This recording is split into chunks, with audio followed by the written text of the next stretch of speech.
నేను వెళ్తున్నాను చాయ్ తాగడానికి. చూద్దాం మరి రోడ్లపైన ఎవరెవరు కలుస్తారో. చూడండి ఇక్కడ సంబంధించిన మున్సిపల్ వర్కర్స్ మరియు ఇక్కడ రోడ్ పైన కార్మికులు ఉన్నారని చెప్పుకోవచ్చు. ఇక్కడ తాగొచ్చు, ఇక్కడ తాగను, వేరే తాళ్ళ తాగుతాను. కొద్దిగా మనకు రెస్పెక్ట్ ఇవ్వట్లేదు కాబట్టి వేరే తాళ్ళ తాగబోతున్నాను. చూడండి ఎంఆర్పిఎస్ అని ఉంది. ఇక్కడ చూడండి ఎలా హారన్లు కొడుతున్నారో. మొత్తం చూడండి లారీ అమాలి వర్కర్స్ ఎలా వెళ్తుందో, ఇంత పెద్ద లారీ ఎక్కడికి వెళ్తుందో చూడొచ్చు మనం. వెళ్తుంది ఉప్పు ప్యాకెట్లకి సంబంధించినది.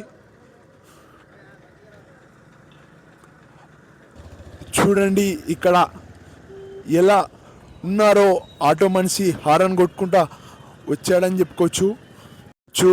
ఇక్కడ ఓల్డ్ బస్ స్టాండ్ దగ్గర చాలా వరకు చాయ్ బిజినెస్ అనేటివి ఉన్నాయి. ఇక్కడ సెంటరింగ్ పని అంటే ఏదైనా బిల్డింగ్లు కట్టడానికి పంపిస్తున్నారు వెహికల్స్ అని చెప్పుకోవచ్చు. ఇక్కడ చూడండి సిమెంట్కి సంబంధించిన వెహికల్ ఇది. వెళ్ళి పని చేస్తారు. వాళ్ళకి దాదాపుగా 1000 రూపాయలు 1000 రూపాయలు పక్కా ఇస్తారని బేటా చెప్తున్నారు. మరి వాళ్ళకు కూడా పని రోజు దొరకదా అని నేను అనుకుంటున్నా. చూడండి అంబులెన్స్ ఎలా పోతుందో. సీఎం రేవంత్ రెడ్డి గారి అంబులెన్స్ చాలా రోజుల తర్వాత ఇలా రోడ్లపైన నడుస్తున్నా అని చెప్పుకోవచ్చు. చిన్న ఉన్నప్పుడు మొత్తం రోడ్లపైన నడుచుకుంటా వెళ్ళేవాడిని.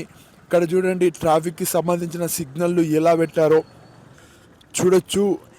ఇక్కడ ఎలా ఉందో మొత్తం రోడ్డు విశాలంగా, మొత్తం లైటింగ్ వర్క్తో చూడొచ్చు.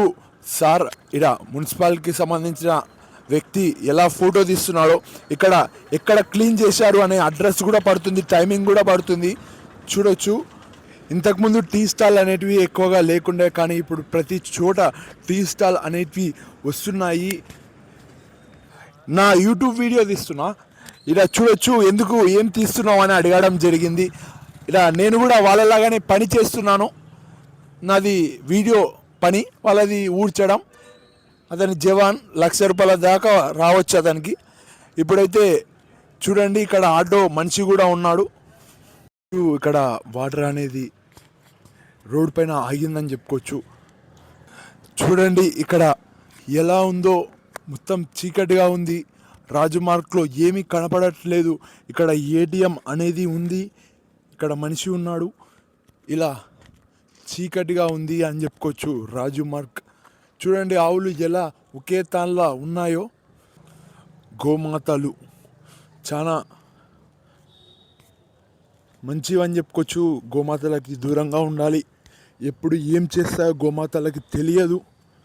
ఇలా చూడండి ఆవు ఎలా ఉందో. చూడండి మున్సిపాలిటీకి సంబంధించిన గేట్ అనేది ఓపెన్ ఉందని చెప్పుకోవచ్చు. చూడొచ్చు మొత్తం చీకట్లో ఎలా ఉందో. ఇక్కడ బావి అని చెప్పుకోవచ్చు. చూడండి లైటింగ్, మొత్తం చెట్లు ఎలా వేసారో ఇక్కడ చూడొచ్చు మనం అటు ఇటు. ఇక్కడ రాజమార్గ్లో ఉన్నాను.